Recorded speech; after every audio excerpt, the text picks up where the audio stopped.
Hello बच्चों, मेरा नाम मयंक है और आज मैं आपके सामने एक नया चैप्टर लेके आया हूं। चैप्टर का नाम है थर्मोकेमिस्ट्री।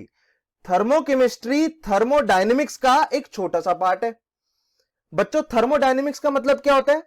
थर्मो का मतलब होता है हीट, डायनेमिक्स का मतलब होता है चेंज। जहां पे भी हीट के चेंज से डिस्कशन होती है उसको थर्मोडायनेमिक्स बोलते हैं। वो सारी चीजें हम थर्मोडायनेमिक्स में कवर करते हैं। थर्मोकेमिस्ट्री जो है वो heat changes in a reaction से डील करता है। जब भी हीट चेंज एक रिएक्शन के लिए हम स्टडी करेंगे, रिएक्शन मतलब जैसे A gives you B, A arrow के आगे बी लिख दो तो वो रिएक्शन बन गया। तो जब भी हम किसी भी रिएक्शन के लिए हीट चेंजेस डिस्कस करेंगे तो वो थर्मोकेमिस्ट्री में करेंगे। तो ऐसे समझ लीजिए, केमिस्ट्री का थर्मोडायनेमिक्स इज थर्मोकेमिस्ट्री। हम थर्मोडायनेमिक्स इसके बाद पढ़ेंगे, पहले थर्मोकेमिस्ट्री पढ़ेंगे। ठीक है, तो पहले आज के लेक्चर के कंटेंट्स में आपको रिवील कर देता हूं कि आज हम कौन कौन से सब टॉपिक्स पढ़ने वाले। आज हम enthalpy of a reaction, types of reaction, enthalpy change at standard conditions, heat of formation of a compound and heat of combustion. ये सारे बहुत छोटे छोटे टॉपिक्स हैं बट सारे टॉपिक्स बहुत इंपॉर्टेंट है। आपका बेस बनाएंगे ये थर्मोकेमिस्ट्री का और थर्मोडायनेमिक्स का। अगर ये टॉपिक्स क्लियर है तो ही आगे पढ़ने का आपको मजा आएगा। तो आज का लेक्चर बहुत ध्यान से देखिए, बिल्कुल भी कंफ्यूजन नहीं होनी चाहिए आज के लेक्चर में। ठीक है, तो चलिए पहले टॉपिक की तरफ चलते हैं। The first topic in front of you is enthalpy.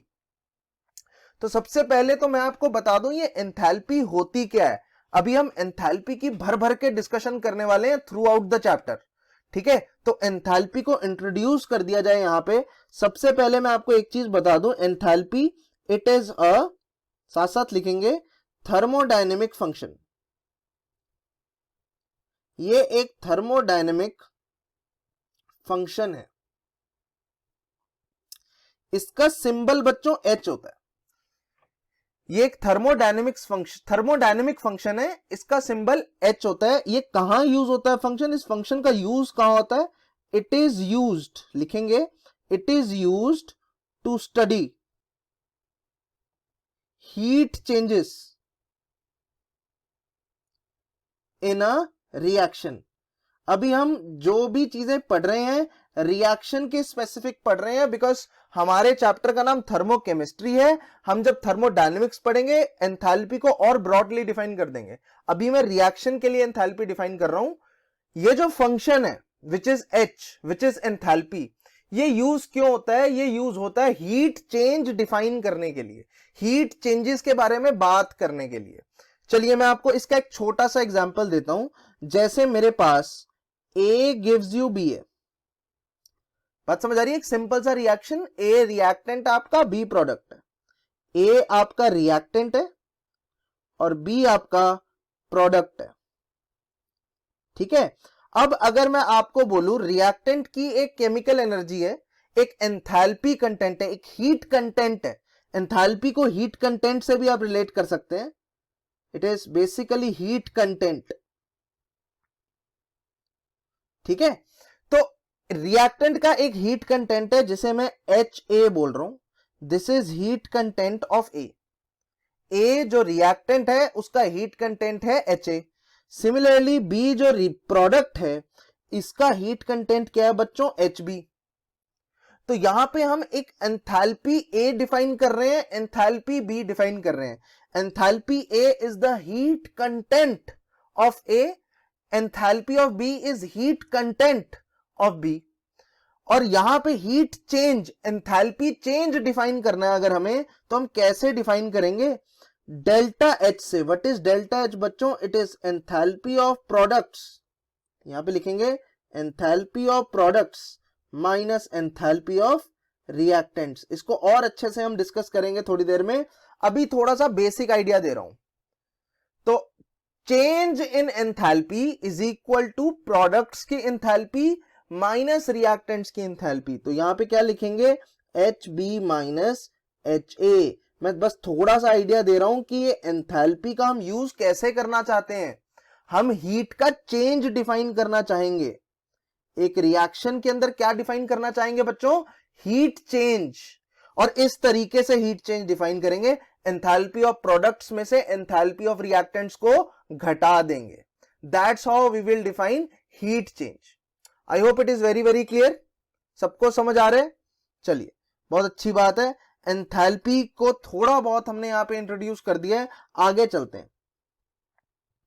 यहां पे क्लियर कट लिख लेना, enthalpy change is basically, enthalpy change अभी मैंने लिखवा दिया ऊपर, लेकिन और अच्छे से लिखवा रहा हूं। Enthalpy change is basically heat change accompanying a reaction.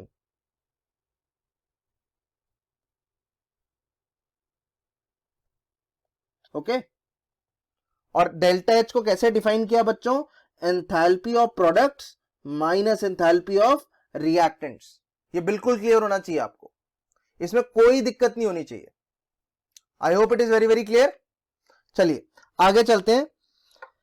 There are two types of reactions. ये तो मैंने एक बेसिक एंथैल्पी डिफाइन किया वर्ड, अब उसका थोड़ा सा एप्लीकेशन भी देख लेते हैं। तो there are two types of reactions, यहां पे टाइप्स ऑफ रिएक्शंस मैं डिफाइन कर रहा हूं। कौन से टाइप्स ऑफ रिएक्शन है बच्चों? सब जानते हैं, आपने पहले बचपन में पढ़ रखे हैं 10th में। Exothermic reactions and endothermic reactions. ठीक है, लोग तो सीधे सीधे याद रखते हैं। एक्सोथर्मिक का क्या होता है? जिसमें हीट इज इवॉल्व्ड, जिसमें हीट निकलती है, जिसमें हीट इज इवॉल्व्ड, रिलीज होती है, that is called as exothermic. Endothermic में क्या हो गया? In which heat is absorbed, जिसमें हीट चाहिए होती है, हीट को एब्जॉर्ब करवाना पड़ता है। तो इन दोनों रिएक्शन के टाइप्स को थोड़ा डिटेल में यहां पे डिस्कस करूंगा मैं। सबसे पहले हेडिंग डाल दीजिए एक्सोथर्मिक।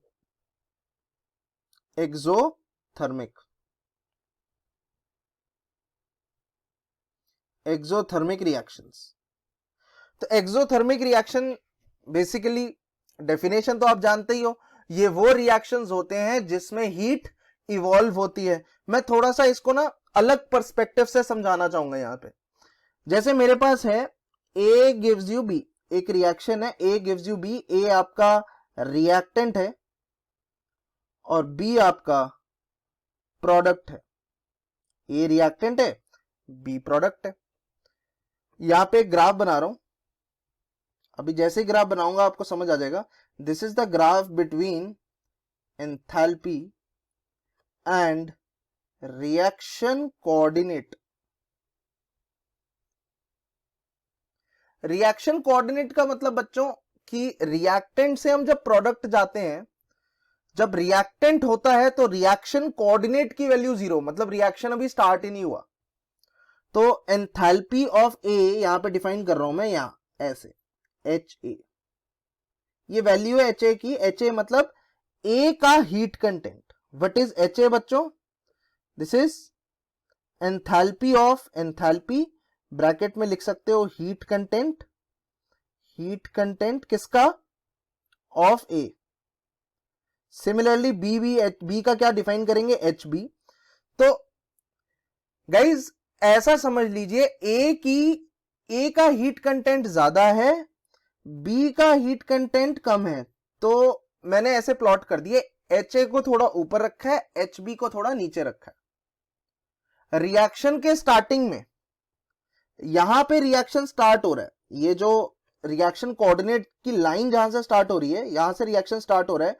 तो रिएक्शन स्टार्ट्स हियर, इस लाइन पे रिएक्शन स्टार्ट हो रहा है, एंड जहां पे सारा A B में कन्वर्ट हो गया, तो ऐसा समझ लीजिए रिएक्शन एंड्स हियर। बात समझ आ रही है? तो this is reaction coordinate from the start of the reaction, reaction के स्टार्ट से towards the end of the reaction, reaction के एंड पे। तो अब आपको एक चीज समझ आएगी, ये जो हीट की वेरिएशन होती है स्ट्रेट लाइन में नहीं होती, ये थोड़ा सा टेढ़ी मेढ़ी होती है। मतलब HA से आपको HB तक जाना है, तो ऐसा नहीं है मैं स्ट्रेट लाइन ड्रॉ कर देता हूं, मैं ऐसा सा एक कर्व ड्रॉ करता हूं। इनिशियल और फाइनल पोजीशन फिक्स्ड है, बीच में ऐसी पीक्स वगैरह आती रहती है। एक चीज यहां पे समझने की कोशिश करेंगे, आप डेल्टा H कैसे डिफाइन करते हो रिएक्शन का? जैसे इस रिएक्शन का डेल्टा H डिफाइन करना है मुझे, किसका? इस रिएक्शन का delta H, which is called as change in enthalpy, change in enthalpy of a reaction. Change in enthalpy define करना है, आपको पता है प्रोडक्ट्स माइनस रिएक्टेंट्स करना पड़ेगा, यही तो सीखा है। प्रोडक्ट्स में HB है, रिएक्टेंट में HA है। बात समझ आ रही है? ओके गाइज, मैं एक इंटरेस्टिंग काम करता हूं, इसमें से -1 कॉमन ले लेता हूं, तो अंदर क्या आ जाएगा, HA माइनस HB। एग्रीड? कुछ नहीं किया, -1 कॉमन लिया है गाइज। जैसे ही -1 कॉमन लिया तो अंदर आ गया HA माइनस HB, और इस ग्राफ को देख के ये पता चल रहा होगा कि HA की वैल्यू ज्यादा है, HB की वैल्यू कम है। HA की वैल्यू ज्यादा है, HB की वैल्यू कम है। दैट मीन्स HA की वैल्यू मान लेते हैं 100 है, HB की 20 है, 100 माइनस 20 80 आएगा, तो दैट मीन्स अंदर वाली क्वांटिटी क्या आ गई, पॉजिटिव। अगर अंदर वाली क्वांटिटी पॉजिटिव आ गई तो डेल्टा H की वैल्यू क्या आती है बच्चों, नेगेटिव। ठीक है, तो पहली चीज जो समझ आ रही है कि एक्सोथर्मिक रिएक्शन में प्रोडक्ट की एनर्जी रिएक्टेंट की एनर्जी से कम होती है। सबसे पहली चीज जो नोटिस करनी है आपको यहां पे, वो नोटिस करना है HA और HB की पोजीशन। आपको यह समझना पड़ेगा कि एक्सोथर्मिक रिएक्शन में product is more stable then reactant. In exothermic reaction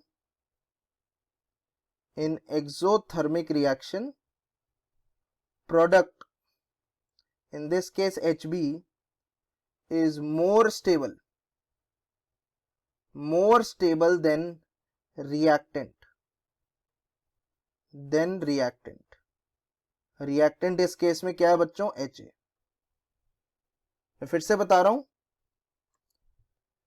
HA से HB जा रहे हैं हम, HA से HB जा रहे हैं। ध्यान दीजिए कहां से कहां जा रहे हैं, रिएक्शन दिया हुआ है मैंने, A से B जा रहे हैं, HA से HB जा रहे हैं। ठीक है, पाथ यहां से यहां जाने वाला है। तो final product is B, reactant is A। तो इस रिएक्शन का अगर मैं बोलूं चेंज इन एंथैल्पी, वो कैसे डिफाइन करेंगे, HB minus HA, product is B, reactant is A। तो ये तो बाय डेफिनेशन यहां तक समझ आ गया कि अगर मैंने A gives you B reaction लिखा है तो डेल्टा H की वैल्यू HB माइनस HA ही लिखूंगा मैं। अब बस ये समझने की कोशिश करो, एक्सोथर्मिक रिएक्शन का मतलब है इन विच एनर्जी इज रिलीज्ड। क्या लिखेंगे, एनर्जी इज रिलीज्ड या इवॉल्व्ड।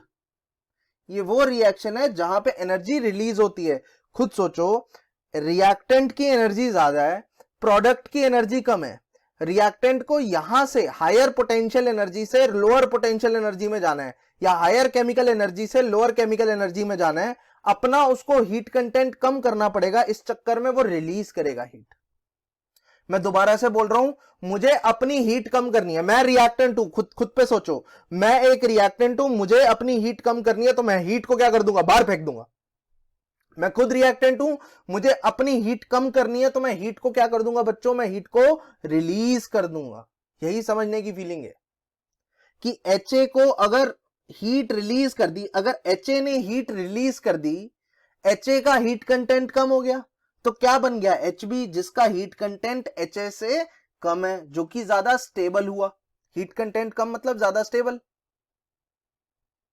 ओके, तो काफी सारे टेक अवेज थे यहां पे जो आपको समझ आने चाहिए। तो मैं यहां पे एक एक पॉइंट दोबारा लिख रहा हूं, आपको ये चीजें क्लियर होनी चाहिए कि सबसे पहला पॉइंट कि एक्सोथर्मिक रिएक्शन वो होता है, एक्सोथर्मिक रिएक्शन क्या क्या होता है एक्सोथर्मिक में, पहली चीज डेल्टा H नेगेटिव होता है।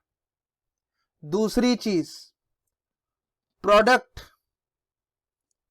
Is more stable then reactant, reactant से ज्यादा प्रोडक्ट स्टेबल होता है। एक्सोथर्मिक की बात हो रही है, delta is negative, heat is released, heat is evolved. और अगर इस एक्सोथर्मिक रिएक्शन की रिप्रेजेंटेशन देखोगे तो कुछ ऐसी आती है कि A gives you B plus products में आप हीट लिख देते हो। ये सारी चीजें एक्सोथर्मिक से रिलेटेड है। एक्सोथर्मिक मतलब डेल्टा एच नेगेटिव। लोग ना यहां से उल्टा भी पढ़ लेते हैं, कहते हैं delta H negative, delta H का मतलब HP माइनस HR नेगेटिव।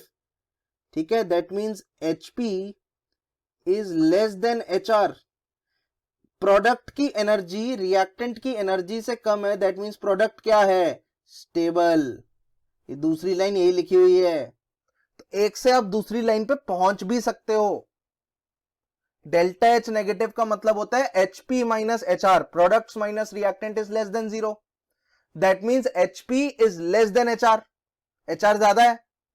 ठीक है, जिसकी वैल्यू कम है, जिसके अंदर कम एनर्जी है, वो स्टेबल हुआ ना, तो product is more stable then reactant. I hope it is very very clear, इसमें कोई दिक्कत नहीं होनी चाहिए। बात समझ आ रही है? ठीक है, एक ऐसी सिंपल सा एग्जांपल देता हूं। Combustion reactions are generally exothermic. Combustion reaction क्या होता है, जिसमें आग लगती है। ठीक है, जनरली ऑक्सीजन के प्रेजेंस में रिएक्शंस होते हैं, जैसे carbon plus O2 gives you CO2, ये कंबशन ऑफ CO2 है। कार्बन को आग लगा दी ऑक्सीजन के प्रेजेंस में, कार्बन डाइऑक्साइड बनती है। ठीक है, तो combustion reactions are generally exothermic. That means उन रिएक्शंस के अंदर हीट रिलीज होती है, हीट एब्जॉर्ब नहीं होती, हीट रिलीज होती है। हमेशा हीट को कहां लिखना है बच्चों एक्सोथर्मिक के केस में, प्रोडक्ट साइड में, ताकि पता चले प्रोडक्ट में बन रही है, मतलब आपने रिएक्शन स्टार्ट किया तो हीट बन रही है। I hope it is very very clear. ठीक है, यहां पे एक छोटा सा नोट लिखेंगे, in exothermic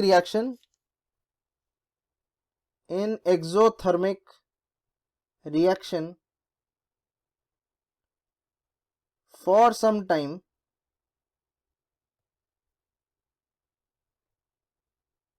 temperature of the products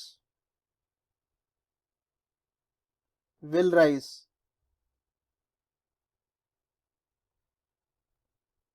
but very soon they will, दे की जगह प्रोडक्ट्स दोबारा लिख देता हूं, very soon products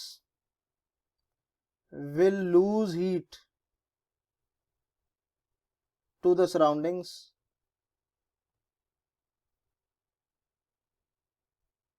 and come back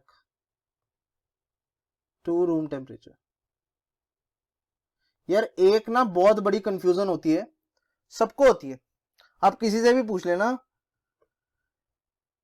लोग कहते हैं यार कंबशन रिएक्शन किया गया 25 डिग्री सेल्सियस पे, आप सुनोगे इस चैप्टर में बड़ी जगह है कि यार कंबशन रिएक्शन किया है 25 डिग्री सेल्सियस पे। आप सोचोगे यार कंबशन 25 डिग्री सेल्सियस पे ये कैसे हो रहा है। अगर फॉर एग्जांपल यहां पे कार्बन पड़ा हुआ है, ये जो काला काला दिख रहा है कार्बन है, मैंने इसको आग लगा दी, आग लगा के क्या हुआ, ऑब्वियसली कंटेनर बंद कह लो, जो भी कह लो। ठीक है, जैसे ही मैंने आग लगाई, यहां पे टेम्परेचर का राइज हुआ, इस एरिया के अंदर टेम्परेचर का राइज हुआ, बिकॉज हीट रिलीज हो रही है, एक्सोथर्मिक रिएक्शन है, हीट रिलीज हो रही है। तो आप कैसे कह सकते हो कि कंबशन 25 डिग्री पे हो रही है। जब आपने आग लगाई उस टाइम पे टेम्परेचर 25 था, लेकिन आग लगने के बाद तो टेम्परेचर बढ़ा होगा ना दोस्तों, तो कंबशन 25 डिग्री पे कैसे हो गई। वो 25 डिग्री पे नहीं होती, वो 25 से पहले टेम्परेचर बढ़ता, आप बिल्कुल ठीक सोच रहे हो। तो यहां पे वही लिखा है कि एक्सोथर्मिक रिएक्शन में सबसे पहले टेम्परेचर राइज करता है, बिल्कुल ठीक सोच रहे हो, लेकिन वो टेम्परेचर राइज होके वापस अपने पुराने टेम्परेचर पे आ जाता है। जो भी एक्स्ट्रा हायर टेम्परेचर हो गया था उसने हीट रिलीज कर दी सराउंडिंग्स को, it will lose heat to the surroundings and will come back to the original room temperature. मैं दोबारा से यहां पे एक्सप्लेन कर रहा हूं, ये आप किसी से भी पूछो, हर इंसान कंफ्यूज हो जाता है, लॉजिक समझ नहीं आता ऐसा क्यों हो गया। सब कहते हैं ऐसा ही है, बस याद रख लो, बट मैं यहां पे लॉजिक समझाने की कोशिश कर रहा हूं कि आपके पास एक रिएक्शन मिक्सचर है, उसके अंदर एक्सोथर्मिक रिएक्शन हो गया। एक्सोथर्मिक का मतलब है हीट रिलीज हो रही है। हीट रिलीज हो रही है तो सिस्टम का टेम्परेचर बढ़ना चाहिए था। ऑब्वियसली हीट रिलीज हो रही है तो उस सिस्टम का टेम्परेचर बढ़ना चाहिए था। आग लगती है तो टेम्परेचर बढ़ जाता ना सिस्टम का। कहीं पे भी आग लगा के देख लो, पेपर लो, आपके सामने कहीं ना कहीं पेपर पड़ा, माचिस लगाओ, आग लगाओ, आपके यहां आसपास का टेम्परेचर बढ़ेगा, पक्की बात है। तो जब हीट रिलीज होती है तो सिस्टम का टेम्परेचर बढ़ना चाहिए, बट हम बोलते हैं कंबशन हो रही है एट 25 डिग्री सेल्सियस। तो इसका मतलब क्या है? इसका मतलब यह नहीं है कि सारी कंबशन 25 पे हुई है। इसका मतलब यह है कंबशन हमने 25 पे स्टार्ट की थी, बीच में टेम्परेचर स्पाइक हुआ, थोड़ा सा इंक्रीज हो गया, वापस से टेम्परेचर हीट लूज करके सिस्टम वापस उसी टेम्परेचर पे आ गया। बात समझ आ रही है? तो इस तरीके से आप टेम्परेचर को मेंटेन करते हो। I hope you are getting this. चलिए, so this is a simple note. चलिए अब अगला जो केस है, हम सब जानते हैं हम क्या लिखने वाले हैं। अभी तो एक्सोथर्मिक लिखा था, अगला केस है एंडोथर्मिक। ठीक है, चलो अब खुद गैस करेंगे, हम खुद लिखेंगे। अब जैसे एक्सोथर्मिक के लिए रिएक्शन लिखा था, एंडोथर्मिक के लिए भी रिएक्शन लिखेंगे, साथ में ये ग्राफ बनाएंगे। ठीक है, सेम जैसे एक्सो के लिए किया वैसे एंडो के लिए भी करते हैं। तो एंडो के लिए सबसे पहले मैंने क्या किया, रिएक्शन लिखा। मैंने लिखा एंडो के लिए A गिव्स यू B। ये एक एंडोथर्मिक रिएक्शन है। एंडोथर्मिक रिएक्शन का मतलब क्या होगा बच्चों? एंडोथर्मिक रिएक्शन का मतलब क्या होगा? Heat is absorbed by, heat is absorbed. Reaction के अंदर हीट एब्सॉर्ब हो रही है तभी प्रोडक्ट बन रहे हैं। अगर ए हीट एब्सॉर्ब करके बी बना रहा है, मैं खुद ए हूं, इमेजिन करो आई एम ए, अपने आप को बोलो कि मैं ए हूं, मैंने हीट एब्सॉर्ब कर ली, तो मेरे अंदर का हीट कंटेंट क्या हो गया? मैंने हीट एब्सॉर्ब की है, अपने अंदर ली है, तो मेरे अंदर का हीट कंटेंट क्या हो गया बच्चों? बढ़ गया। तो दैट मीन्स सिमिलरली एक चीज समझ आ रही है, अगर ए को हीट दिया, मतलब अगर मैं यहां पे लिखूंगा तो हीट को कहां लिखना पड़ेगा? Left side. कि ए ने हीट खाई तो बी बना, तो बी की जो हीट होगी, बी की जो एंथैल्पी होगी, बी का जो हीट कंटेंट होगा वो ए से तो ज्यादा ही होगा ना माय फ्रेंड्स। ए ने कुछ हीट खा के ही बी बनाया है, ए ने कुछ खा के बी बनाया है। ठीक है, तो बी का जो हीट कंटेंट है ए के हीट कंटेंट से ज्यादा होगा, तो H B minus H A, इसको लेफ्ट साइड ले आए, it is positive. That means H B minus H A is enthalpy of products minus enthalpy of reactants, इसको डेल्टा एच बोल सकते हैं। डेल्टा एच की वैल्यू पॉजिटिव आ रही है। तो एंडोथर्मिक के लिए हीट एब्सॉर्ब होती है, डेल्टा एच की वैल्यू पॉजिटिव आती है। ठीक है, और साथ में यहां पे जो मैंने प्रॉमिस किया था वो बनाता हूं, which is called as graph. Graph में वाई एक्सिस को लिखेंगे एंथैल्पी, एक्स एक्सिस को लिखेंगे रिएक्शन कोऑर्डिनेट,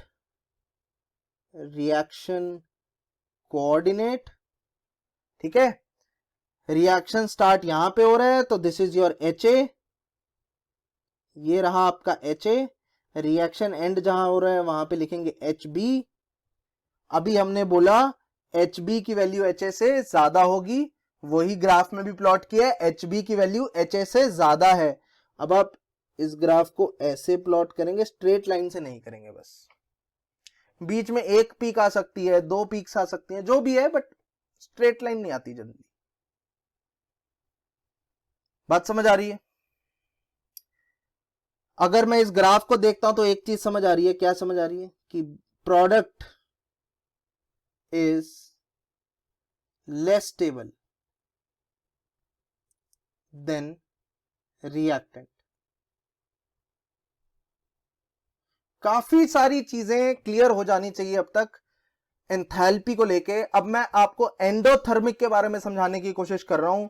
एंडोथर्मिक रिएक्शन बच्चों सबको पता होता है, सबको एक चीज याद होती है एंडोथर्मिक के बारे में कि energy is absorbed.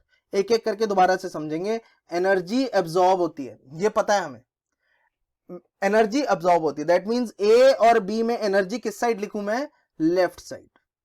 A energy को, हीट को एब्जॉर्ब करके बी बना रहा है, ए ने हीट खा ली फिर बी बनाया, तो दैट मींस बी का हीट कंटेंट ए से ज्यादा होगा। ठीक है, वही लिखा है, बी का हीट कंटेंट ए से ज्यादा है।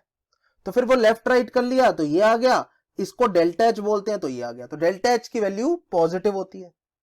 और अभी अभी हमने डिस्कस किया बी का हीट कंटेंट ज्यादा होता है, तो वही उसी तरीके से प्लॉट किया, बी को ऊपर रखा, ए को नीचे रखा, बी का हीट कंटेंट ज्यादा है, प्रोडक्ट्स आर लेस स्टेबल, ज्यादा हीट कंटेंट मतलब कम स्टेबिलिटी। यहां पे ज्यादा हीट कंटेंट किसका है, ए का या बी का, देख के बताओ फटाफट, ज्यादा हीट कंटेंट किसका है, बी का। अगर बी का ज्यादा हीट कंटेंट है, ज्यादा इंथैल्पी है, तो ऑब्वियसली वो कम स्टेबल हुआ ना, वही लिखा हुआ है, product is less stable then reactant. I hope it is very very clear. यही सब पढ़ा था हमने एंडोथर्मिक में भी, एग्जैक्टली यही सब पढ़ा था। ओके, अब गाइज अगर मैं यहां पे वही सेम नोट लिखूं जो ऊपर लिखा था, वो यहां पे भी वैलिड है, तो गाइज फटाफट सिमिलर सा एक और नोट लिखते हैं। एक्सोथर्मिक रिएक्शंस में, एक्सोथर्मिक रिएक्शन में जैसे एनर्जी रिलीज होती है, एंडोथर्मिक रिएक्शन में वैसे ही एनर्जी एब्जॉर्ब होती है। ठीक है, तो यहां पे लिख रहा हूं मैं, in endothermic reaction, in endothermic reactions temperature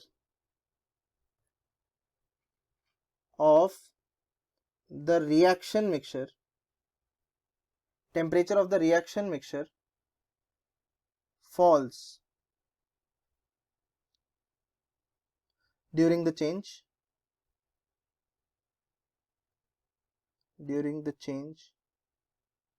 but very soon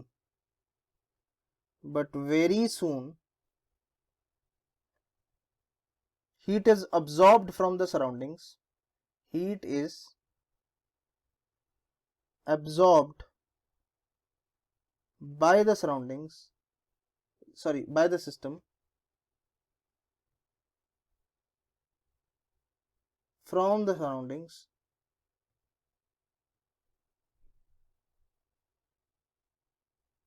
ठीक है, हीट अब्सॉर्ब हो जाती है सराउंडिंग से, and the same temperature is restored.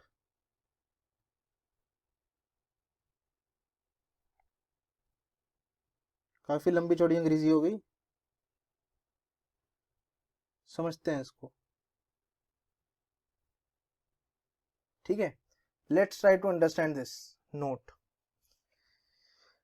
अब अगर आपको किसी ने बोल दिया इस चैप्टर के अंदर, चैप्टर तो अभी स्टार्ट ही हुआ है, बट आगे आगे स्टेटमेंट्स आएगी कि यार ये रिएक्शन किया गया है एट 25 डिग्री सेल्सियस और वो रिएक्शन एंडोथर्मिक है, तो आपका दिमाग खराब हो जाएगा। आप बोलोगे यार, अगर ये नोट का आइडिया नहीं है ना, तो आप क्या सोचोगे, अच्छा 25 डिग्री सेल्सियस पे एक एंडोथर्मिक रिएक्शन किया गया है, एंडोथर्मिक रिएक्शन ना आसपास की हीट एनर्जी एब्जॉर्ब कर लेता होगा।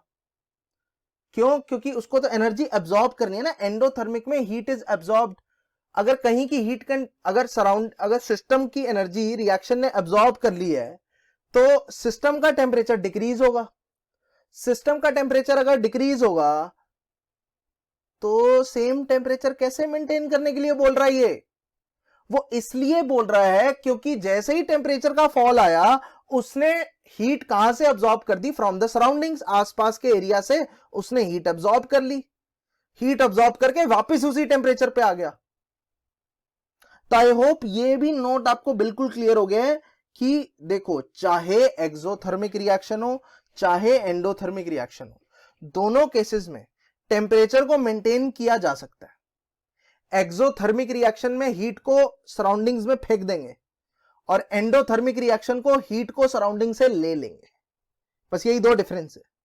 ठीक है, otherwise we can maintain a constant temperature in both kind of reactions, whether it is exothermic और इट इज एंडोथर्मिक। हम टेम्परेचर को मेंटेन कर सकते हैं, 25 डिग्री सेल्सियस पे मेंटेन कर सकते हैं, चाहे वो एक्सोथर्मिक रिएक्शन हो चाहे वो एंडोथर्मिक रिएक्शन हो। I hope it is very very very clear. अब अगला टॉपिक जो है वो है enthalpy change at standard conditions. अभी मैंने आपको एक सिंपली एंथैल्पी चेंज के बारे में बताया है। अब इसी एंथैल्पी चेंज को स्टैंडर्ड कंडीशंस पे अगर मेजर करते हैं तो उसको बोलते हैं enthalpy change at standard conditions. तो आइए इसी चीज को लिख लेते हैं। पहले तो बच्चों हेडिंग डालते हैं कि एंथैल्पी चेंज, हम क्या पढ़ने वाले हैं, enthalpy change at standard conditions.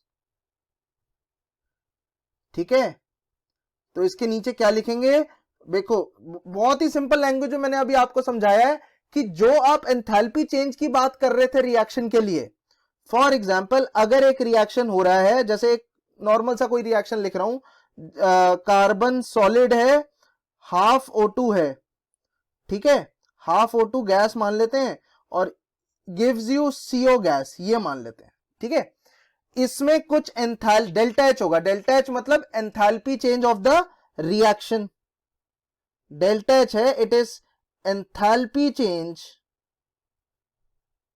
Enthalpy change of a reaction. ये कैसे डिफाइंड होगा बच्चों, it is enthalpy of products minus enthalpy of reactants, ऐसे डिफाइंड होगा। यहां पे प्रोडक्ट्स क्या क्या हैं, एक ही है, एंथैल्पी किसकी लेनी है, कार्बन मोनोऑक्साइड की लेनी है, तो H के नीचे CO सबस्क्रिप्ट दिखाई दे रही है। रिएक्टेंट्स कौन कौन से है बच्चों, एक कार्बन एक O2, तो एक एंथैल्पी लेनी है कार्बन की और एंथैल्पी हाफ, बिकॉज उसका स्टोइचियोमेट्रिक कोएफिशिएंट हाफ है, तो हाफ इनटू एंथैल्पी ऑफ क्या लिखे हैं यहां पे बच्चों, O2 gas, carbon solid O2 gas और कार्बन मोनोऑक्साइड गैस। बच्चों ये डिफाइन हो गया आपका enthalpy change of a reaction. आपने क्या किया, मैं फिर से बता रहा हूं, एंथैल्पी चेंज मतलब डेल्टा H, किसी भी रिएक्शन का डेल्टा H लिखना है, प्रोडक्ट्स की एंथैल्पी माइनस रिएक्टेंट्स की एंथैल्पी।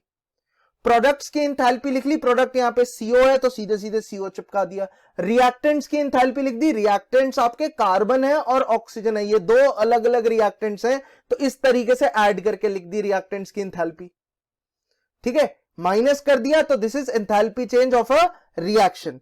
बट अगर आपकी जो कंडीशन फॉर रिएक्शन है स्टैंडर्ड कंडीशंस है, स्टैंडर्ड कंडीशंस का मतलब होता है my friends 1 atmosphere pressure and 298 kelvin temperature, ठीक है। अगर स्टैंडर्ड कंडीशंस है, अगर आपने डेल्टा H मेजर किया है स्टैंडर्ड कंडीशंस पे, मतलब इन कंडीशंस पे, ये जो लिखी है ना, इन कंडीशंस पे अगर आपने डेल्टा H को मेजर किया है तो उसे बोलते हैं enthalpy change of a reaction at standard conditions. आप ये डेल्टा H किसी भी टेम्परेचर पे मेजर कर सकते थे, हो सकता है रिएक्शन 30 डिग्री सेल्सियस पे हो सकता है रिएक्शन 50 डिग्री सेल्सियस पे हो रहा हो, किसी भी टेम्परेचर पे रिएक्शन हो सकता है ना, किसी भी टेम्परेचर प्रेशर पे आप ये रिएक्शन परफॉर्म कर सकते हो।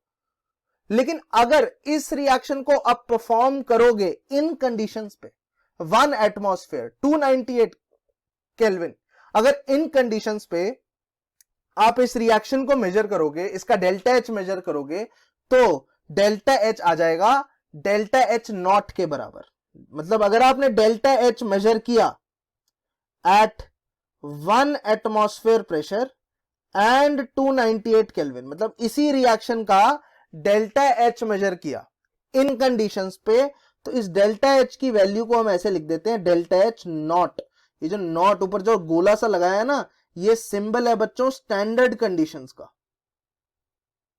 आई होप आपको समझ आ रहा है कब आपको किस रिएक्शन की स्टैंडर्ड कंडीशंस लिखनी है। अगर यहां पे इसी रिएक्शन को करवाया जाता 1 एटमॉस्फेयर पे और 373 केल्विन पे, तो क्या आप इसको डेल्टा H नॉट के बराबर लिखते? The answer is no. अगर यही किया जाता रिएक्शन 2 एटमॉस्फेयर पे और 298 केल्विन पे, इसको भी क्या डेल्टा H नॉट के बराबर बोलोगे? The answer is no. इस रिएक्शन का जो कि ऊपर रिएक्शन दिया हुआ है, कहां पे दिया हुआ है बच्चों? ये दिया हुआ है कार्बन मोनोऑक्साइड का। इस रिएक्शन का डेल्टा H को आप डेल्टा H नॉट बोल सकते हो। कब बोल सकते हो? एट स्टैंडर्ड कंडीशंस, जब टेम्परेचर 298 है, प्रेशर 1 एटमॉस्फेयर है। होप आपको ये चीजें समझ आ रही हो, बात क्लियर है। तो यहां पे एक सिंपल सी डेफिनेशन के फॉर्म में लिख लेते हैं, कुछ लिखा नहीं हमने, अंग्रेजी तो लिखी नहीं, तो यहां पे लिख लीजिए any enthalpy change, any enthalpy change measured under standard conditions, under standard conditions, standard conditions पे अगर आप एंथैल्पी चेंज को मेजर करते हो, it is known as standard enthalpy change. ठीक है, और डिनोट कैसे किया जाता है, denoted by delta H naught, ऐसे। ठीक है, it is denoted by delta H naught. आपको बस ये देखना है वो जो रिएक्शन हो रहा है कब हो रहा है, स्टैंडर्ड कंडीशंस पे हो रहा है। अगर कोई रिएक्शन स्टैंडर्ड कंडीशंस पे होता है तो उसके डेल्टा एच को, जो भी उसका एनर्जी चेंज है, उसको स्टैंडर्ड एंथैल्पी ऑफ चेंज बोल सकते हैं, कोई दिक्कत नहीं है। ठीक है, चलिए अब अगला कंसेप्ट यहां पे पढ़ेंगे, काफी इंटरेस्टिंग कंसेप्ट है, मजा आने वाला है। It is enthalpy of a compound, heading डालेंगे एंथैल्पी ऑफ अ कंपाउंड। पहली इंपॉर्टेंट चीज है आज की, मतलब जो पता होनी चाहिए, ये पता नहीं हुई ना तो बिल्कुल मतलब आगे का चैप्टर बेकार होने वाला है। It's very very important. जो बच्चे यहां तक पहुंचे हैं उनको मैं बधाई देता हूं, कई बच्चे तो बीच में से ही वीडियो छोड़ के निकल गए हैं। ठीक है, उनको अच्छे से पढ़ाई नहीं होगी, उनका चैप्टर स्ट्रांग नहीं हो पाएगा, बिकॉज उन्होंने इंपॉर्टेंट कंसेप्ट मिस कर दिए हैं। आप प्लीज मिस मत कीजिए, आप आगे बढ़िए। ठीक है, तो अब हम अगले कंसेप्ट की तरफ जा रहे हैं। It is enthalpy of a compound, very important concept. ठीक है, एंथैल्पी ऑफ अ कंपाउंड को समझने के लिए मैं आपको पहले एंथैल्पी ऑफ एन एलिमेंट का थोड़ा सा आइडिया देता हूं। एक सिंपल सा स्टेटमेंट लिख दीजिए, एंथैल्पी ऑफ एलिमेंट। एंथैल्पी का मतलब क्या होगा बच्चों, heat content, heat content of an element in its most stable form, in its most stable form at standard conditions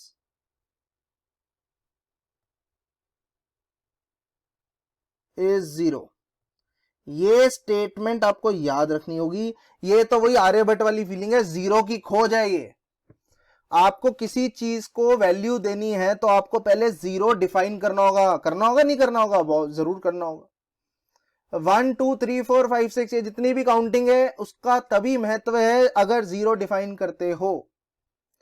ठीक है, एक एब्सोल्यूट जीरो अगर आप डिफाइन करते हो तो ही 1 2 3 का मतलब है, अदरवाइज कोई मतलब नहीं है। तो कभी भी आपको किसी चीज को वैल्यू देनी है तो पहले डिसाइड करो कि भाई जीरो किसको बोलोगे। जीरो डिफाइन करना बहुत जरूरी है, और जीरो कैसे डिफाइन किया वो यहां पे हैशटैग जो है वो एक्सप्लेन करता है।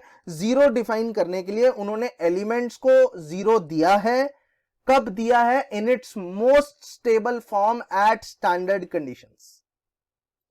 अब मैं आपको एक सिंपल सा एग्जांपल देता हूं, आप मुझे एक चीज बताइए, एलिमेंट का कोई एग्जांपल, जैसे क्लोरीन है, एलिमेंट का एग्जांपल क्लोरीन है। क्लोरीन स्टैंडर्ड कंडीशंस पे किस तरीके से एग्जिस्ट करती है, क्वेश्चन समझ आया आपको। एक एलिमेंट का एग्जांपल लिया क्लोरीन, क्लोरीन की सबसे स्टेबल फॉर्म स्टैंडर्ड कंडीशंस पे एलिमेंट की क्या है, क्या है बच्चों, Cl2। Chlorine exist as chlorine molecule. बात समझ आ रही है। क्लोरीन की most stable form chlorine gas है एट स्टैंडर्ड कंडीशंस।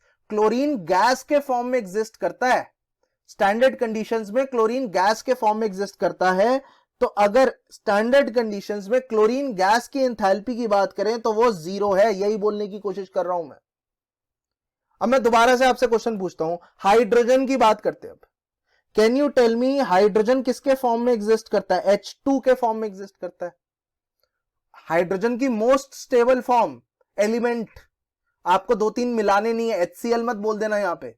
हाइड्रोजन की मोस्ट स्टेबल फॉर्म क्या है बच्चों? Hydrogen gas at room temperature, क्योंकि स्टैंडर्ड कंडीशंस में टेम्परेचर रूम टेम्परेचर रहता है, तो रूम टेम्परेचर पे हाइड्रोजन गैस के फॉर्म में।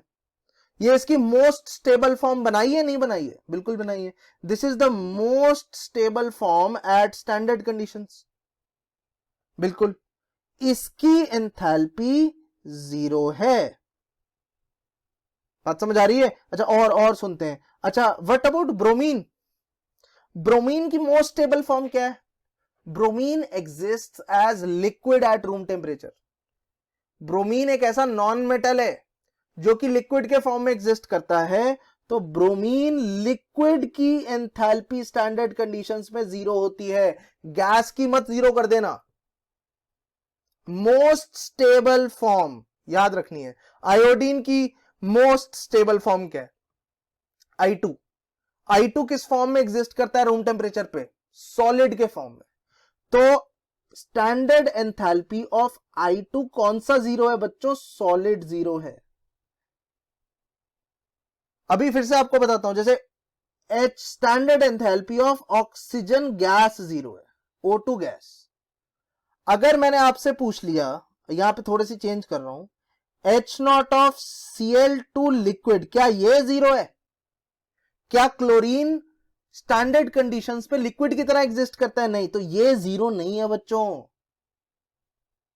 बात समझ आ रही है? क्या H0 of Br2 gas liquid, sorry gas 0 है? नहीं, क्योंकि ब्रोमीन एट रूम टेम्परेचर कैसे एग्जिस्ट करती है? लिक्विड के फॉर्म में। क्या H0 ऑफ I2 गैस 0 है? The answer is no. फिर से नो। अच्छा, क्या H0 ऑफ ओजोन गैस भी 0 है? The answer is again no. आपको पता है आपको क्या कंसीडर करना है? फिर से डेफिनेशन पे जाइए। आपको कंसीडर करना है मोस्ट स्टेबल फॉर्म। ऑक्सीजन की मोस्ट स्टेबल फॉर्म कौन सी होती है? O2 या O3? The answer is O2। तो यहां पे लिखेंगे O2 is more stable then O3, जिसको आप ओजोन बोलते हो।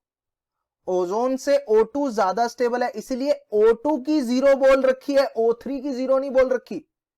जो मोर स्टेबल वाली फॉर्म है ना, उसकी 0 बोल रखी है एंथैल्पी ऑफ फॉर्मेशन।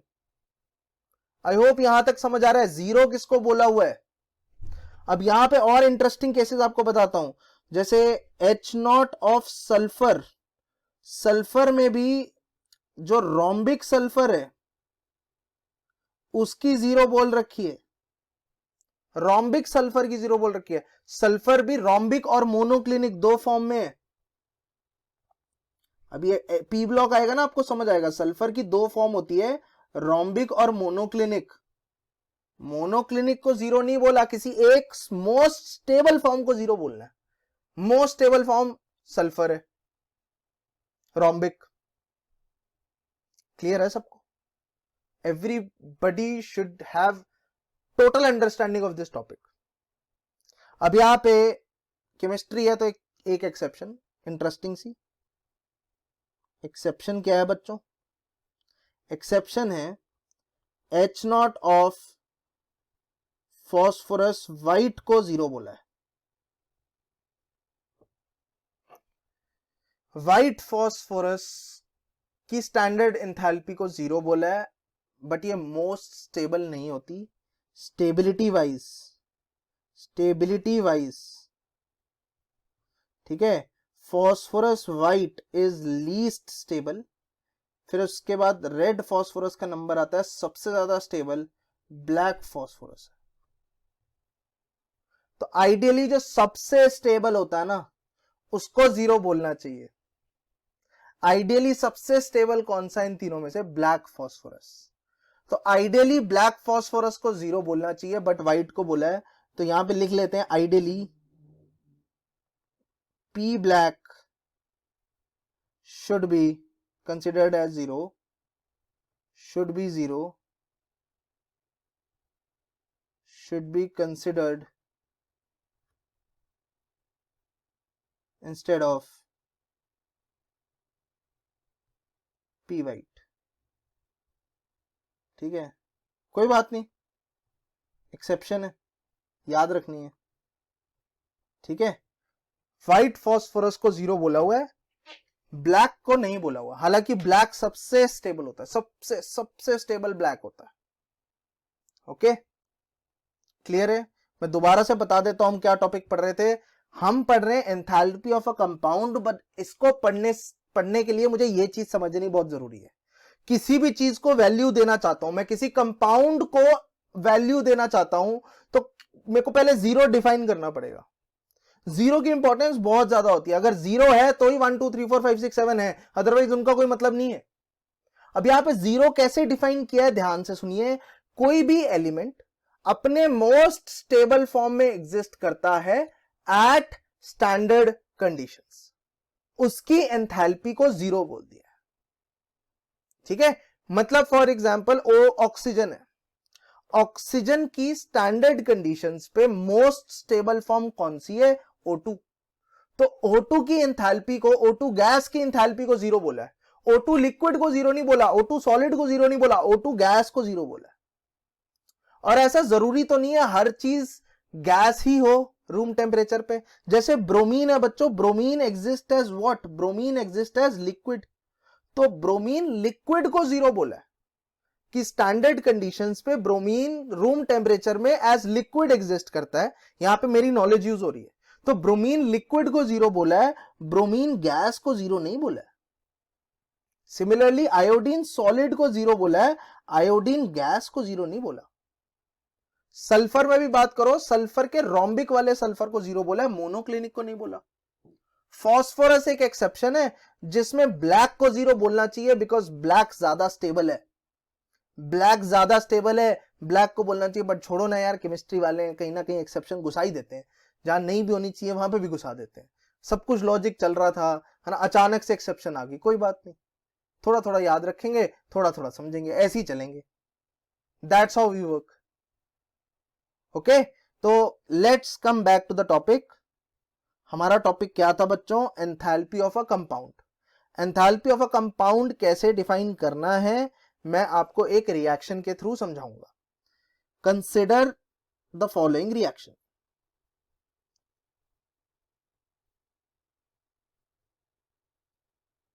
एक रिएक्शन मैं आपको कंसिडर करता हूं, एक रिएक्शन आपको समझाता हूं। इस रिएक्शन को क्या बोलूंगा? It is the reaction of formation of a compound. It is reaction representing formation of 1 mole of a compound from its constituent elements in their most stable states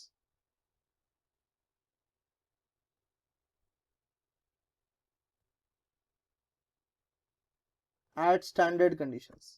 क्या क्या लिखी जा रहे हो? क्या क्या लिख दिया इतना कुछ? अभी बताते हैं। एक तीर से 2 शिकार करने वाला हूं, 2 चीजें एक साथ पढ़ाने वाला हूं। ठीक है, एंथैल्पी ऑफ अ कंपाउंड और एक चीज और, अभी पता चल जाएगा। मैं ना एक एग्जाम्पल लिया है HCl का, उसके थ्रू समझाऊंगा। इस अंग्रेजी को भी उसी के थ्रू समझाऊंगा। ठीक है, मैंने HCl को बनाया है, किससे बनाया है? HCl की जो नेटिव स्टेट है, नेटिव स्टेट मतलब जैसे मुझे पता है HCl को बनाने के लिए जब मैं बनाता हूं तो HCl की नेटिव स्टेट क्या होती है? Generally gas. ठीक है, HCl की जो नेटिव स्टेट है वो गैस होती है। अब HCl गैस बनानी है मुझे, किससे बनानी है बच्चों? इसके कॉन्स्टिट्यूएंट एलिमेंट से। HCl गैस किससे बनानी है? इसके कॉन्स्टिट्यूएंट एलिमेंट से। इसके कॉन्स्टिट्यूएंट एलिमेंट्स कौन कौन से बच्चों? हाइड्रोजन और क्लोरीन। हाइड्रोजन की most stable state at room temperature and pressure कितना? H2 gas to be more precise. Chlorine की क्या है, Cl2 gas to be more precise. Balance करेंगे तो ये हाफ आएगा, ये भी हाफ आएगा। ध्यान से देखिए, समझ आ रहा है क्या लिखा है। अंग्रेजी और रिएक्शन को साथ साथ पढ़िए। अब एक रिएक्शन हम लिखने वाले हैं, reaction which represent formation of 1 mole of a compound. आप यहां पे देख सकते हैं HCl जो बना रहे हो उसका स्टोइचोमेट्रिक कोफिशिएंट 1 मैंने फिक्स कर रखा है, विच represents 1 mole formation of compound. HCl कितने मोल बन रहा है, इस स्टोइचोमेट्रिक कोफिशिएंट को बहुत क्रूडली देखोगे अगर, तो HCl 1 मोल बन रहा है। तो जितना मैंने हाईलाइट किया लाइन वो समझ आ गया। It is reaction which represent formation of 1 mole of a compound from its constituent elements. उसके एलिमेंट से वो बना होगा, और वो एलिमेंट्स कैसे लेने हैं, इन their most stable state at room at standard conditions. वही लिया हुआ है, एलिमेंट्स को ऐसे ही लिया हुआ है, मोस्ट स्टेबल फॉर्म में एट देयर स्टैंडर्ड कंडीशंस। बच्चों इस रिएक्शन का कुछ ना कुछ तो एंथैल्पी चेंज होगा ही ना, ये बात समझ आ रही है। इस रिएक्शन का कुछ ना कुछ एंथैल्पी चेंज होगा। मैं लिख देता हूं कि डेल्टा H कैसे लिख सकते हैं, it is enthalpy of products.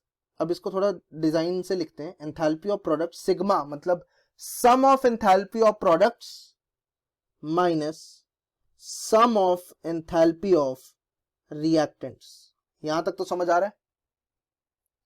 अच्छा, can you tell me product में कौन है, HCl, तो यहां पे लिखोगे enthalpy of HCl minus reactant में कौन कौन है, enthalpy of H2 gas plus half of enthalpy of Cl2 gas delta H। And since ये पूरा का पूरा रिएक्शन स्टैंडर्ड कंडीशंस पे आपने किया है, ऊपर डेफिनेशन पढ़ोगे तो समझ आ जाएगा, पूरा का पूरा रिएक्शन आपने स्टैंडर्ड कंडीशंस पे किया है, तो यहां पे नॉट नॉट नॉट नॉट बनता है। नॉट का मतलब है स्टैंडर्ड कंडीशंस। तो अगर आप यहां पे देखेंगे, इसको 0 बोलोगे, इसको 0 बोलोगे बाय डेफिनेशन, ठीक है। तो डेल्टा H नॉट की वैल्यू किसके बराबर आ रही है, H नॉट ऑफ HCl। यहां तक समझ आया, ठीक है। और बच्चों ये जो मैंने रिएक्शन लिखा है ना, इसको एक और चीज बोलूंगा मैं, क्या बोलूंगा, it is standard heat of formation of HCl। This is also called as, ये जो चीज है it is standard heat of formation of HCl। लोग बोल रहे हैं बिल्कुल समझ नहीं आया, बिल्कुल समझ नहीं आया, घटिया पड़ा है, समझ ही नहीं आ रहा, अभी समझ नहीं आया, अब मैं समझाऊंगा, है ना। अब मैं सारे डॉट्स को कंबाइन करने वाला हूं, तो एकदम ध्यान से कान खोल के, आंखें खोल के देखिए, कान खोल के सुनिए, वेरी इंपॉर्टेंट। आपके सामने एक मैंने डेफिनेशन लिखी है जो कि हाईलाइटेड है। इस डेफिनेशन का जो टर्म है, मतलब किसकी डेफिनेशन है, ये standard heat of formation of a compound की डेफिनेशन है। मतलब अगर मैंने आपसे पूछ लिया बच्चों कि what is the standard heat of formation of a compound, या standard heat of formation of HCl बताओ मुझे कौन सी होती है, तो आपको इसके कॉरस्पॉन्डिंग एक रिएक्शन लिखा आना चाहिए। यही थर्मोकेमिस्ट्री में सबसे इंपॉर्टेंट चीज है, यही आपको करना आना चाहिए। कि आपको अगर मैं बोल दूं कि HCl which is hydrochloric acid, HCl की स्टैंडर्ड हीट ऑफ फॉर्मेशन का रिएक्शन लिखो, तो आपको ये रिएक्शन लिखना आना चाहिए। ये जो रिएक्शन है, ये रिएक्शन क्या रिप्रेजेंट करता है, ये जो रिएक्शन है, ये रिएक्शन क्या रिप्रेजेंट करता है, ये रिप्रेजेंट करता है standard heat of formation of HCl, ठीक है। क्योंकि इसकी डेफिनेशन देखो, डेफिनेशन में लिखा है reaction represents, it should be a reaction, standard heat of formation of HCl का रिएक्शन क्या होना चाहिए, it is a reaction that should represent कि 1 मोल HCl बन रहा है, 1 मोल HCl बन रहा है उसके कॉन्स्टिट्यूएंट एलिमेंट से in their most stable states at standard conditions. बात समझ आ रही है? और इसका सिंबल होता है बच्चों डेल्टा HF, स्टैंडर्ड कंडीशंस है तो डेल्टा HF नॉट। तो मतलब इस रिएक्शन का जो डेल्टा H होगा उसको आप क्या बोल सकते हैं? Delta HF naught. तो this is nothing but equal to delta HF naught. नहीं नहीं नहीं, अभी भी समझ नहीं आया, वेरी बैड, बिल्कुल समझ नहीं आया, दोबारा समझाओ, बहुत बुरी बात है। एक और example, one more example, example के थ्रू ही समझेंगे, ठीक है? जितना ज्यादा अच्छे से एग्जांपल्स को देखोगे उतने अच्छे से आपको समझ आएगा। तो अगला एग्जांपल मैं आपको बोल रहा हूं, what is the standard, what is the reaction, question क्या है बच्चों? What is the reaction representing standard heat of formation of NaCl। ठीक है, अभी NaCl का स्टैंडर्ड हीट ऑफ फॉर्मेशन का रिएक्शन। अब आपने अगर ऊपर डेफिनेशन देखी है तो डेफिनेशन क्या कहती है कि आपको क्या बनाना है? NaCl बनाना है। किससे बनाना है? इसके कॉन्स्टिट्यूएंट एलिमेंट से बनाना है जो कि अपने मोस्ट स्टेबल स्टेट पे होने चाहिए एट स्टैंडर्ड कंडीशंस। बहुत बकवास बोल दी, दोबारा से सुनो। NaCl बनाना है आपको, NaCl के फॉर्मेशन का रिएक्शन लिखना है, ठीक है? NaCl के फॉर्मेशन का रिएक्शन लिखना है तो आप क्या लिखोगे कि I have to make NaCl solid. किससे बनाना है? From its constituent elements, that means sodium और क्लोरीन। लेकिन वो कॉन्स्टिट्यूएंट्स एलिमेंट्स ऐसे वैसे नहीं, अपने मोस्ट स्टेबल फॉर्म में होने चाहिए। जैसे सोडियम का most stable form atomic level पे सोडियम सॉलिड ही होता है, क्लोरीन का आपको पता है क्लोरीन गैस होता है। तो बच्चों ये जो मैंने आपके सामने रिएक्शन लिखा है, इस रिएक्शन का डेल्टा H स्टैंडर्ड कंडीशंस पे किसके बराबर है? डेल्टा HF नॉट के बराबर है। This is reaction representing formation of HCl, sorry HCl क्यों लिख दिया मैंने? NaCl। नहीं नहीं, दोबारा देखेंगे, दोबारा देखेंगे। एक और एग्जांपल, चलो जी अगला एग्जांपल आपको पूछ रहा हूं मैं, रिएक्शन बताइए विच represents standard heat of formation of CO2, carbon dioxide. ठीक है, आपको एक रिएक्शन बताना है जो कि एक हीट ऑफ फॉर्मेशन का रिएक्शन है, स्टैंडर्ड हीट ऑफ फॉर्मेशन का रिएक्शन है। अब यहां पे कई बच्चे ना अजीब से आंसर देंगे, बच्चे कहेंगे यार कार्बन डाइऑक्साइड बनानी तो है, लोग सिर्फ अंग्रेजी पढ़ेंगे कि कार्बन डाइऑक्साइड बनाने का रिएक्शन, तो वो तो यही होता है ना, कार्बन मोनोऑक्साइड में ऑक्सीजन डाल दो तो कार्बन डाइऑक्साइड बन जाएगी। क्या मैं इससे फॉर्मेशन का रिएक्शन बोलूंगा या नहीं बोलूंगा? द आंसर इज नहीं बोलूंगा। This reaction doesn't represent,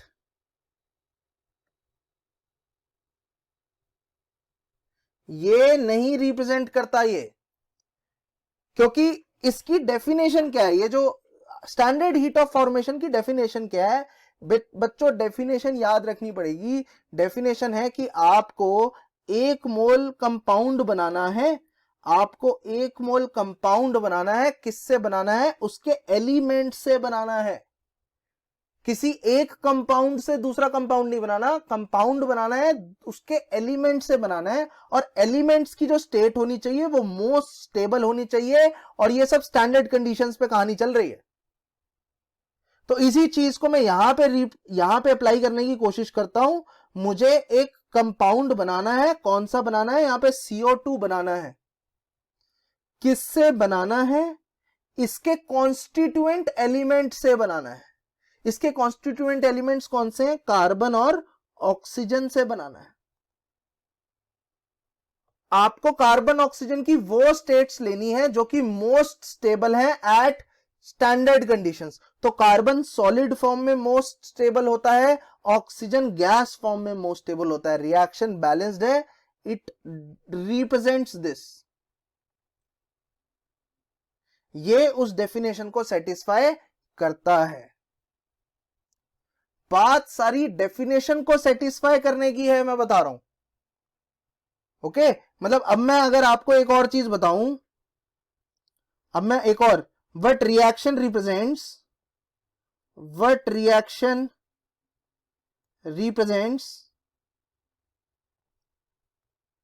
standard heat of formation of water liquid। मैं आपको यहां पे कुछ ऑप्शंस भी दे देता हूं बच्चों, 2-3 ऑप्शन ही दूंगा, ज्यादा नहीं दूंगा। H plus plus OH minus gives you water, ठीक है, या फिर H2 plus O2 gives you H2O, 2H2O, C H2 liquid plus half O2 liquid gives you H2O liquid। ठीक है, तो इन तीनों में बता दो यार, इसमें ये गैस है, इसमें जरा सोचो कौन सा reaction standard heat of formation का रिएक्शन है। तो आप बोलोगे अच्छा स्टैंडर्ड हीट ऑफ फॉर्मेशन में क्या होना चाहिए, वाटर को बनाना है। क्या तीनों में वाटर बन रहा है? क्या तीनों में वाटर बन रहा है? यस, वाटर को बनाना है। किससे बनाना है? From its constituent elements. Water के एलिमेंट्स कौन से हैं? हाइड्रोजन और ऑक्सीजन। तो ये तो गलत ही हो गया, आप इसमें कॉन्स्टिट्यूएंट एलिमेंट से वाटर नहीं बना रहे, तो ये तो गलत है, ये रिप्रेजेंट नहीं करता। मतलब इसका खुद का कुछ डेल्टा एच होगा, बट वो फॉर्मेशन ऑफ वाटर के इक्वल नहीं होगा, वो फॉर्मेशन के इक्वल नहीं होगा, उसको हम फॉर्मेशन बोल नहीं पाएंगे बाय डेफिनेशन।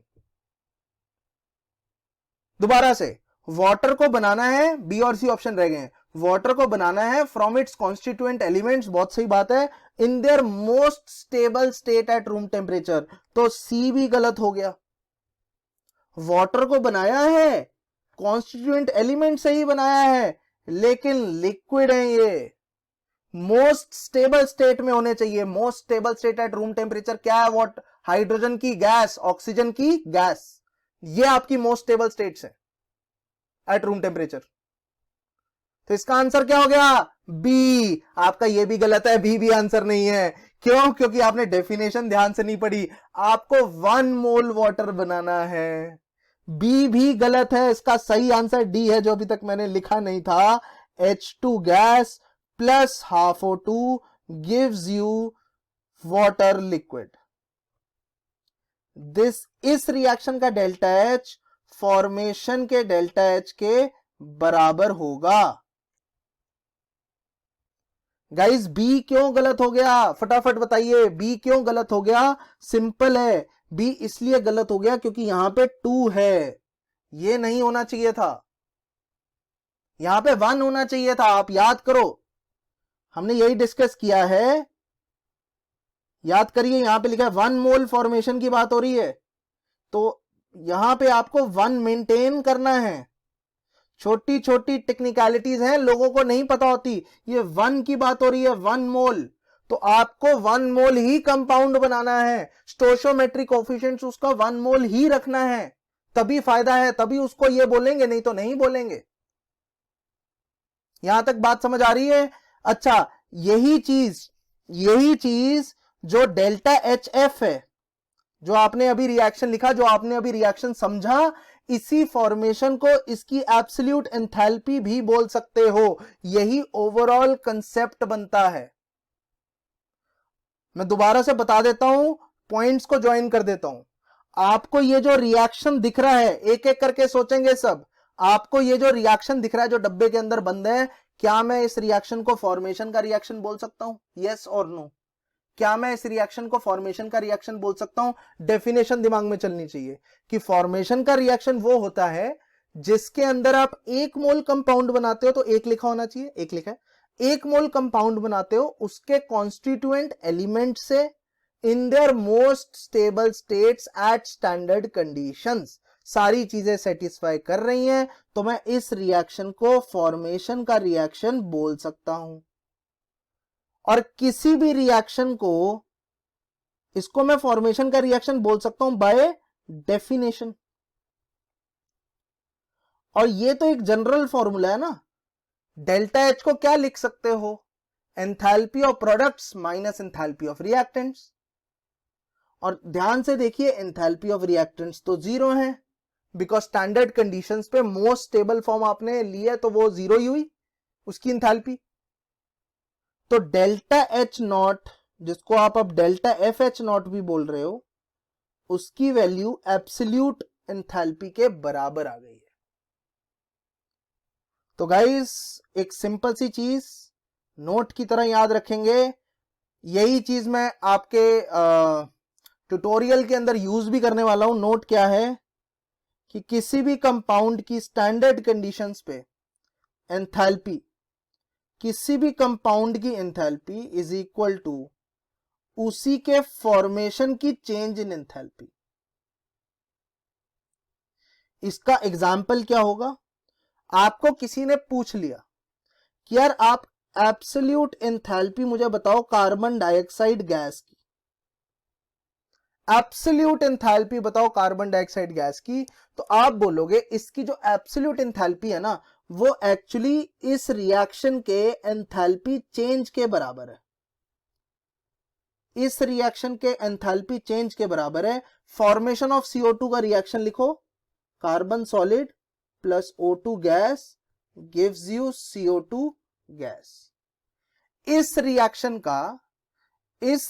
का जो भी एंथैल्पी चेंज होगा, उसकी वैल्यू कार्बन डाइऑक्साइड की एब्सोल्यूट एंथैल्पी के बराबर ही आएगी। ये नोट है, और ये हर जगह वैलिड है बच्चों, हर जगह वैलिड है, मैंने प्रूव किया अभी पीछे, हर जगह वैलिड है। मतलब अगर मैं आपसे पूछूं, आपको किसी की एंथैल्पी निकालनी है, जैसे कार्बन मोनोऑक्साइड गैस की निकालनी है, कार्बन डाइऑक्साइड की जगह कार्बन मोनोऑक्साइड, तो आप बोलोगे this is equal to delta H F formation जो आप फॉर्मेशन का रिएक्शन लिखोगे कार्बन मोनोऑक्साइड का, उसका जो चेंज इन एंथैल्पी है इसके एब्सोल्यूट एंथैल्पी के बराबर होगा। मतलब ये दोनों बराबर होंगे, मतलब कार्बन डाइऑक्साइड की एब्सोल्यूट एंथैल्पी किसके बराबर हुई, कार्बन डाइऑक्साइड के फॉर्मेशन के बराबर हुई। बस इतना याद रखना है। तो कार्बन डाइऑक्साइड की एब्सोल्यूट एंथैल्पी को मैं उसके फॉर्मेशन की एंथैल्पी से रिप्लेस कर सकता हूं।